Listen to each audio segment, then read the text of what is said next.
Hi everybody, this is Judy at Judy in the Kitchen. Today we're talking about purple cabbage and green cabbage and a comparison of the two. And I'm starting out with their basic characteristics and common uses of these two types of cabbage.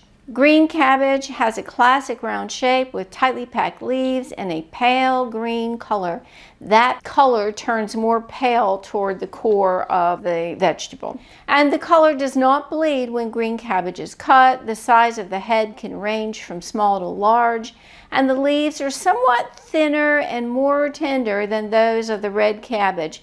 And the green cabbage will hold its color well when it's used in both raw and cooked dishes.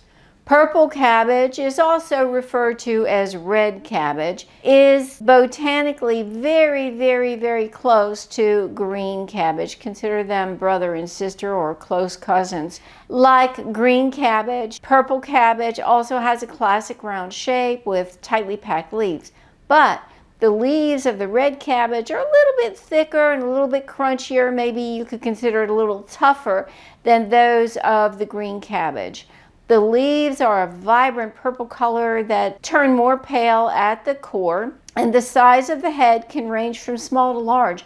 But usually we'll find that the purple cabbage is a little bit smaller than the green cousin. Purple cabbage has a tendency to bleed its color when it's cut, potentially staining whatever it comes in contact with. If you've ever cut purple cabbage, you will know that. When used in cooking applications, the color of purple cabbage may change to a bluish tint, and that really depends on the pH of the liquid that it's in. And that is due to the water-soluble pigments that are in the purple cabbage, known as anthocyanins. So far, researchers have identified 36 different anthocyanins in purple cabbage.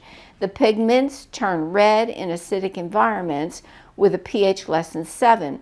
So bear that in mind. They turn red when they're in acid, and they'll turn bluish green in an alkaline environment where the pH is above 7.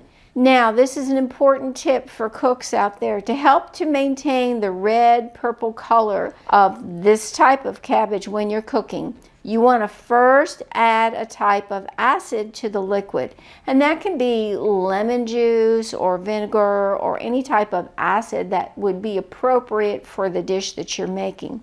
And add that to the liquid before you add the cabbage in there. And that will lower the pH of the cooking liquid, which will help to retain the deep, rich color of the cabbage as it cooks. Now, this is another important tip for cooks. The final color of the cooked cabbage will depend on how much acid and the type of acid that is added to the cooking liquid. Adding more acid can result in a hot pink color.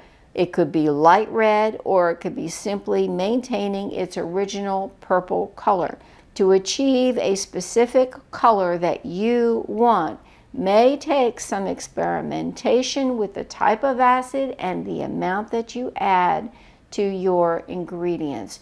Bear that in mind when you're cooking. If you mess around with a little bit and experiment some, you should find the result that will make you happy with your cooked dish or even raw dish. I do hope this helps you out. Take care and enjoy those two types of cabbage.